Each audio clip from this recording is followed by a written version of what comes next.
Hello anime fan, स्वागत है आपका एनीमे एक्सप्लेन की इस वीडियो में। और इस वीडियो में हम आपको एक्सप्लेन करेंगे माय हीरो अकेडमिया के सीज़न 2 का 3rd एपिसोड। सब्सक्राइब कीजिए एनीमे एक्सप्लेन को और बेल आइकन दबाइए जिससे आप हमारी वीडियो कभी मिस नहीं कर पाएंगे। तो एपिसोड के स्टार्टिंग में हम प्रेजेंट माइक को देखते हैं जो बोल रहे होते हैं यूए क्वालिफायर राउंड का पहला गेम है ऑब्स्टिकल कोर्स रेस। ये काफ़ी क्रूअल रेस है जहाँ कुछ भी हो सकता है जब तक आप कोर्स के अंदर हैं। हम आपको एक्साइटिंग सीन पर ले चलते हैं जहाँ कैमरा रोबोट्स हर जगह पर सेट किए गए हैं और आइजावा पूछते हैं तुम्हें मेरी ज़रूरत नहीं है ना? और प्रेजेंट माइक आगे बोलते हैं क्या हमारे गोल्डन एग्स फ्यूचर हीरो बनने के लिए रोबो इन्फर्नोस के झुंड को पार कर पाएंगे? और हमें वही सीन दिखाया जाता है जहाँ से पिछला एपिसोड खत्म हुआ था, यानी तोदोरोकी अपने कॉर्क को यूज़ करते हुए बोलता है अगर वो सब इस मुश्किल से गुजरते हैं तो मैं उम्मीद करता हूँ उन्होंने कुछ अच्छा तैयार कर रखा होगा, और क्योंकि मेरे पागल ओल्ड मैन देख रहे हैं। और ये बोलते हुए वो रोबोट को जमा देता है और वहाँ से चला जाता है। और उसके वहाँ से जाते ही बर्फ में जमने के कारण रोबोट्स टूट कर गिर जाते हैं। और प्रेजेंट माइक बोलते हैं जिसने पहला बैरियर पार किया वो क्लास 1A का सोतो तोदोरोकी है। और वहाँ खड़े सभी बच्चे बोलते हैं उस रोबोट के नीचे कोई फंस गया है। और दूसरा बोलता है क्या वो मर जाएगा? क्या स्पोर्ट्स फेस्टिवल में लोग मरते भी हैं? कि वो बच्चा जो रोबोट के नीचे फंसा हुआ होता है वो किरीशिमा होता है। और वो रोबोट को फाड़ के उसके अंदर से बाहर निकलता है। और उसे देखकर प्रेजेंट माइक बोलते हैं क्लास 1A का किरीशिमा मौत के अंदर था, ये तो पागलपन है। और किरीशिमा बोलता है वो बेवकूफ़ तोदोरोकी, उसने जानबूझकर उन्हें उस समय जमाया जब उनका बैलेंस नहीं था ताकि वो सीधे हमारे ऊपर गिरे। अगर मेरे बदले यहाँ कोई और होता तो वो मर चुका होता। और हमें आवाज़ आती है इजीरो किरीशिमा कॉर्क हार्डिंग, ये अपनी बॉडी को बहुत सख्त कर सकता है और सबसे स्ट्रॉन्गेस्ट स्पीयर या सबसे स्ट्रॉन्गेस्ट शील्ड बन सकता है। तभी उस रोबोट में से एक और बच्चा निकलता है और हम देखते हैं कि वो बच्चा टिट्सू होता है। और वो बोलता है क्लास 1A तो सच में बेवकूफ़ों से भरी हुई है। और तभी प्रेजेंट माइक बोलते हैं अरे नहीं, क्लास B का टिट्सू भी मौत के अंदर था। और टिट्सू बोलता है अगर मेरी जगह कोई और होता तो वो मर चुका होता। और हमें आवाज़ आती है टिट्सू कॉर्क स्टील, इसकी बॉडी स्टील की तरह बनी है और ये भी सबसे स्ट्रॉन्गेस्ट स्पीयर या सबसे स्ट्रॉन्गेस्ट शील्ड बन सकता है। और किरीशिमा भागते हुए टिट्सू से बोलता है हमारे कॉर्क लगभग सेम है। और टिट्सू भागते हुए तोदोरोकी से बोलता है रुको बेवकूफ़, मैं आ रहा हूँ। और किरीशिमा उन्हें देखकर बोलता है वो दोनों लकी हैं, वो बिना कुचले जाने के डर से निकल गए। और तभी एक बच्चा बोलता है चलो अभी के लिए साथ मिलकर काम करते हैं और रास्ते को साफ करते हैं। तभी कात्सुकी अपने कॉर्क को यूज़ करते हुए रोबोट्स के ऊपर से जाते हुए बोलता है जैसे मैं तुम्हें अपने ऊपर से जाने दे ही दूंगा। और प्रेजेंट माइक बोलते हैं कात्सुकी बाकुगो, क्योंकि नीचे का हिस्सा ब्लॉक था ये ऊपर से जा रहा है, ये बहुत क्लेवर है। और तभी सीरो भी कात्सुकी के पीछे आता है। और तभी हम वहाँ तोमियाको को भी देखते हैं और आवाज़ आती है हांता सीरो कॉर्क टेप, ये अपने एल्बो से टेप लाइक मटेरियल शूट कर सकता है और इसे बांध भी सकता है आसानी से मूव करने के लिए। और इसे काट कर ये इसे ट्रैप की तरह भी यूज़ कर सकता है। और वो आवाज़ आगे बोलती है फूमिकागे तोकियामो कॉर्क डार्क शेडो, इसके पास शेडो लाइक मॉन्स्टर है जो इसके अंदर रहता है और ये अपना शेप बदल सकता है। और स्पाइन उन्हें देखकर बोलता है जैसा सोचा था, ज़्यादातर बच्चे जो इन्हें पार कर गए हैं वो क्लास A के हैं। और ऑल माइट बोलते हैं B क्लास और बाकी सभी कोर्स भी ख़राब नहीं कर रहे हैं।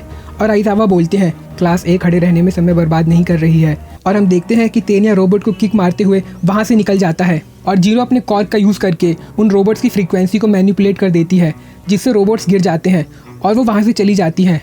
और कामिनारी रोबोट्स को इलेक्ट्रिक शॉक देता है। और आइजावा बोलते हैं जिन्होंने USJ में उस इंसिडेंट को फील किया था। और जब आइजावा ये बोल रहे होते हैं तो हम देखते हैं कि ओचाको भी अपने कॉर्क का यूज़ करके वहाँ से निकल जाती है।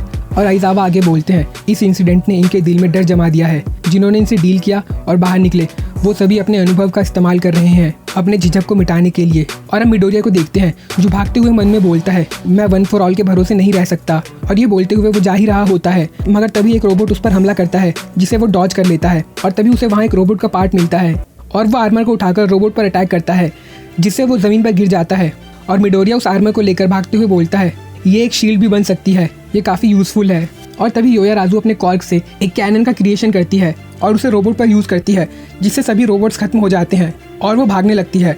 और सभी बच्चों के लिए रास्ता क्लियर हो जाता है और सभी बच्चे भी भागने लगते हैं। और मिडोरिया भागते हुए बोलता है योयाराजू ने इन 0 पॉइंट विलन्स को कितनी आसानी से हरा दिया, इसमें कोई शक नहीं है कि आखिर क्यों वो रिकमेंडेशन से आई है। और स्नाइप बोलते हैं एंट्रेंस एग्जाम के दौरान वो विलन्स को अवॉइड कर रहे थे मगर अगर तुम उन्हें हराने वाली चीज़ के तौर पर देखो तो वो बस बेवकूफ़ लोहे के टुकड़े हैं। और ऑल माइट वो समय याद करते हैं जब उन्होंने मिडोरिया से कहा था मैं तुमसे सुनना चाहता हूँ, मैं आ गया हूँ।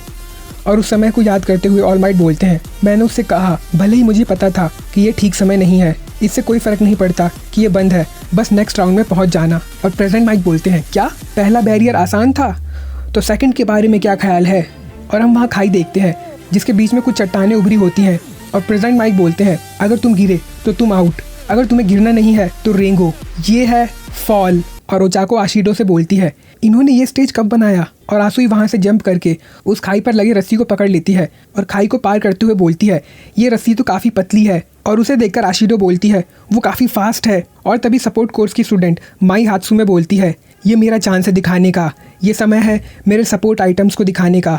और वो आगे बोलती है, पूरे देश की सपोर्ट कंपनीज देखो, वायर एरोज और होवर शूज़। और ओचाको उसे देखकर हैरानी से बोलती है, तुम सपोर्ट कोर्स से हो। और आशिडो पूछती है, तुम्हारे ये आइटम्स लाने ठीक है। जिस पर हात्सुमी बोलती है, हीरो कोर्स बहुत कॉम्बैट ट्रेनिंग करते हैं, है ना। चीज़ों को फेयर रखते हुए हमें इक्विप्ड आइटम्स और कॉस्ट्यूम अलाउड है। और ये बोलते हुए वो वायर्ड एरो को थ्रो करती है और आगे बोलती है, सपोर्ट कोर्स यानी हमारे लिए ये जगह हमारी कंपनी को हमारे आइडियाज़ और स्किल दिखाने का चांस है। और वो वहाँ से जाते हुए बोलती है, आओ और देखो कंपनीज। और उसे जाते हुए देखकर ओचाको बोलती है, मैं हार नहीं सकती। और आशिडो बोलती है, ये इक्वालिटी नहीं है। और ये बोलकर वो भागने लगती है। और शिंसो ये देखकर बोलता है, बहुत अच्छे। और प्रेजेंट माइक बोलते हैं, काफ़ी सारे बच्चे हार्डवर्क कर रहे हैं अपने चांस के लिए, है ना इरेजर हेड। और उन बच्चों को देखकर आइजावा गुस्से में बोलते हैं, आखिर तुम बेवकूफ़ रुके किस लिए हो। और तोदोरो की रोप्स को जमाते हुए उन पर स्लाइड करते हुए आगे बढ़ रहा होता है। और प्रेजेंट माइक बोलते हैं, तोदोरो की आसानी से फर्स्ट प्लेस की तरफ आगे बढ़ रहा है। और तोदोरो की देखता है कि कात्सुकी भी अपने कॉर्क को यूज़ करते हुए हवा में उड़ रहा होता है। और वो अपने मन में बोलता है, वो थोड़ा फास्ट हो गया है, तो इसने स्लो स्टार्ट किया था। और यहाँ तेनिया बोलता है, मेरा भाई भी मुझे शायद देख रहा होगा, मैं उसे अनुकूल नहीं दिखना चाहता। और ये बोलकर वो रस्सी पर बैलेंस बनाते हुए आगे बढ़ने लगता है। और प्रेजेंट माइक बोलते हैं, ये कितना अनुकूल है। और तोदोरोकी को देखकर ऑडियंस बोलती है, वो बच्चा फर्स्ट प्लेस की तरफ बढ़ रहा है। और दूसरा बोलता है, उसका कोर काफ़ी स्ट्रॉन्ग है, मगर उसकी नेचुरल एथलेटिक एबिलिटी और जजमेंट भी बाकियों से कई गुना आगे हैं। जिस पर एक दूसरा पर्सन बोलता है, बिल्कुल, क्योंकि वो फ्लेम हीरो एंडवर का बेटा है। और एक और पर्सन बोलता है, इसमें कोई शक नहीं है, इसका ब्लड ऑल माइट के बाद सेकंड आता है, इसके लिए फाइट होगी कि कौन उनका साइड किक बनेगा। और प्रेजेंट माइक बोलते हैं, काफ़ी बच्चे पीछे रह गए, उन्होंने अभी तक अनाउंस नहीं किया है कि कितने बच्चे सेलेक्ट होंगे, तो तुम रिलैक्स मत करो और आगे बढ़ो। और तोदोरोकी फाइनल बैरियर पर पहुंचता है। और प्रेजेंट माइक बोलते हैं, हम बहुत जल्दी अपने फाइनल बैरियर पर पहुंच चुके हैं और ये एक माइंड फील्ड है। ये सेटअप ऐसे किया गया है कि आप गौर से देखने के बाद ही बता पाएंगे कि माइंड कहाँ पर है, तो अपने आंखों और पैरों को ध्यान से यूज़ करना। ये माइंड्स गेम के लिए हैं, इसलिए ये ज़्यादा पावरफुल नहीं है, मगर तुम्हारे पैंट को गीले करने के लिए ये काफ़ी है। जिस पर आइजावा बोलते हैं, ये पर्सन पर डिपेंड करता है। और हम मिडोरिया को देखते हैं जो अभी भी उस आर्मर को लेकर भाग रहा होता है और लोगों के पैर लगते ही वो माइंड्स फूटने लगते हैं। और तोदोरोकी बोलता है, ये ऑब्स्टिकल लीड में रहने वालों के लिए डिसएडवांटेज है। और तभी कात्सुकी अपने कॉर्क के यूज से उड़ते हुए तोदोरोकी के पीछे आता है और बोलता है, ये मुझ पर इफेक्ट नहीं कर सकते। और वो तोदोरोकी के पास आकर बोलता है, बेवकूफ़, गलत पर्सन के अगेंस्ट वॉर डिक्लेयर मत करो। और तभी प्रेजेंट माइक बोलते हैं, हमारे पास एक और लीड आ गया है। और हम तेनिया को देखते हैं जो इतनी स्पीड में दौड़ रहा होता है कि लैंड माइन के फूटने से पहले ही वो उससे आगे निकल चुका होता है। और प्रेजेंट माइक बोलते हैं, बाकी के बच्चे भी स्पीड पकड़ रहे हैं। और हम वहाँ बाकी क्लास के कुछ और बच्चों को भी देखते हैं। Titan sorry. और प्रेजेंट माइक बोलते हैं, भले ही एक दूसरे को पुश और पुल कर रहे हैं, मगर क्या ये टॉप पर बने रहेंगे। और तभी वहाँ मिडोरिया पहुँचता है और वो तोदोरोकी और कात्सुकी को देखकर बोलता है, वो काफ़ी दूर है, मगर मैं अभी भी कुछ कर सकता हूँ। और ये बोलकर वो शील्ड को ज़मीन में घुसाता है और उसे पकड़कर मिडोरिया बोलता है, मैं तुम्हारा आइडिया ले रहा हूँ काचान। और ये बोलकर वो शील्ड को ज़मीन पर रखते हुए कूदता है, जिससे काफ़ी बड़ा एक्सप्लोजन होता है। और प्रेजेंट माइक बोलते हैं, वहाँ पीछे काफ़ी बड़ा एक्सप्लोजन हुआ, आखिर ये फोर्स है कैसी। और हम देखते हैं कि वो मिडोरिया होता है और उसे देखकर ऑल माइट हैरानी से बोलते हैं, क्या। और प्रेजेंट माइक बोलते हैं, क्या ये एक्सीडेंट था या ये पर्पसली किया गया था, मगर क्लास ए के मिडोरिया ने तो कमाल ही कर दिया।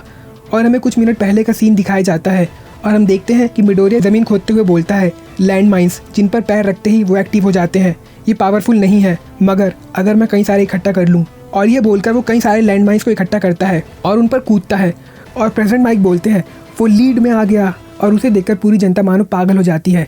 और मिडोरिया बोलता है, जैसा मैंने प्लान किया था, मैं उड़ गया, मगर इसका फोर्स बहुत ज़्यादा है, मैंने अपने लैंडिंग का भी नहीं सोचा। और कात्सुकी उसे देखकर अपने पावर को बूस्ट करते हुए बोलता है, डेकू मेरे आगे मत निकलो। और तोदोरोकी भी वहाँ बर्फ़ जमाते हुए बोलता है, इससे पीछे वालों को रास्ता मिल जाएगा, मगर अभी मेरे पास पीछे वालों के लिए सोचने का समय नहीं है। और प्रेजेंट माइक बोलते हैं, जो पहले लीड कर रहे थे उन्होंने एक दूसरे को रोकना बंद कर दिया और अब वो मिडोरिया को चेस कर रहे हैं। अब इनके पास कॉमन एनिमी है, इन्होंने लड़ना बंद कर दिया, मगर लड़ाई अभी ख़त्म नहीं हुई है। और मिडोरिया बोलता है, अरे नहीं, मैं स्पीड खो रहा हूँ, मैं सरप्राइज़ नहीं हूँ, मगर वो मुझे पकड़ लेंगे। मैं लैंडिंग के बारे में भूल गया, कोई रास्ता नहीं होगा कि मैं लीड में वापस आ पाऊँ, मगर मैं इन्हें आगे जाने नहीं दे सकता। और ये बोलकर वो दोबारा शील्ड को ज़मीन पर पटकता है, जिससे वहाँ ब्लास्ट होता है और मिडोरिया को बूस्ट मिलता है और वो भागने लगता है। और प्रेजेंट माइक बोलते हैं, मिडोरिया ने अपने पीछे वालों को ब्लॉक कर दिया, वो माइंड फील्ड में तो पागल ही हो गया था। इरेजर हेड, तुम्हारी क्लास तो कमाल की है, आखिर तुम इन्हें सिखाते क्या हो? जिस पर आइजावा बोलते हैं, मैं कुछ नहीं सिखाता, वो बस एक दूसरे को ही देखकर आगे बढ़ते हैं। और मिडोरिया उस ट्रैक को पार कर लेता है। और प्रेजेंट माइक बोलते हैं, जिसने इस स्टेडियम में पहले कदम रखा है वो है इजुकु मिडोरिया। और ये देखकर पूरी जनता उसे चेयर करने लगती है और उसकी मदर ये देखकर खुशी के मारे रोने लगती है। और डाइटाम्स उसे देखकर कामुई से बोलता है, अरे ये तो वही बच्चा है ना। और हम देखते हैं कि फेस्टिवल को शिगाराकी भी देख रहा होता है और वो मिडोरिया को देखकर गुस्सा हो जाता है और ऑल माइट उसे देखकर ताली बजाने लगते हैं। और मिडोरिया उन्हें देखकर अपने मन में बोलता है, मैंने कर दिया। और ऑल माइट हाँ में सर हिलाते हैं और ऑल माइट बोलते हैं, ये स्पोर्ट्स फेस्टिवल एक कंपटीशन है जहाँ सबका एम टॉप पर आना होता है, भले ही इसके लिए उन्हें अपने फ्रेंड्स या क्लासमेट्स को ही क्यों ना हराना पड़े। मॉडर्न हीरोज़ पॉपुलैरिटी पर काफ़ी डिपेंडेंट है, जो उनके अंदर सबसे ऊपर होने की इच्छा को जगाता है, मगर अंदर से तुम हीरो हो जो दूसरों की मदद करना चाहता है, इसलिए मैंने तुम्हें चुना, मगर मुझे लगता है ये तुम्हारी वीकनेस भी है। और ऑल माइट बोलते हैं, मैं बेकार में ही चिंता कर रहा था, मुझे माफ़ कर देना। और तभी एक बच्चा बोलता है, क्या लगता है? जिस पर दूसरा बच्चा बोलता है, मिडोरिया का स्टॉक काफ़ी तेज़ी से ऊपर जाएगा। जिस पर दूसरा बच्चा बोलता है, मगर अभी उसने अपना कॉर्क यूज़ नहीं किया तो कुछ प्रिडिक्ट करना मुश्किल है। और ये सुनकर ऑल माइट बोलते हैं, बिजनेस कोर्स, ये अभी तक नहीं बदले। और एक आवाज़ आती है, बिजनेस कोर्स, इनका स्पोर्ट्स फेस्टिवल में पार्टिसिपेट करने का कोई फ़ायदा नहीं है, इसलिए वो चीज़ों को बेचकर और उनकी मार्केटिंग करके खुश रहते हैं, इनके पास काफ़ी समय है। और हम देखते हैं कि कात्सुकी के हाथ बहुत ज़्यादा कॉर्क यूज़ करने के कारण दर्द होने लगते हैं और वो बोलता है, मैं दोबारा डेकू से हार गया। और हम देखते हैं कि तोदोरोकी भी काफ़ी थक गया होता है। और प्रेजेंट माइक बोलते हैं, और अब वो एक के बाद एक फिनिश कर रहे हैं, हम बाद में आपको लिस्ट दिखाएंगे, मगर तब तक के लिए गुड लक। और वहाँ उचाको थकी हुई आती है और बोलती है, डेकू तुमने तो कमाल कर दिया, तुम पहले नंबर पर आए। जिस पर मिडोरिया शर्मा जाता है और अपने मन में बोलता है, वो बस एक लक था, मैं उसे यूज़ कर पाया, वो काफ़ी कमाल का लक था, मेरी रियल एबिलिटी इसके बाद टेस्ट होगी। और योयाराजू थकी हुई फिनिश लाइन पर पहुंचती है और बोलती है, ये ऐसे नहीं होना चाहिए था। और हम उसके पीछे मिनीटो को चिपका हुआ देखते हैं और वो बोलता है, मैं जीनियस हूँ। और योयाराजू बोलती है, तुम सबसे ख़राब हो। और मिडनाइट बोलती है, फर्स्ट ईयर का पहला गेम ख़त्म होता है और अब रिज़ल्ट देखते हैं।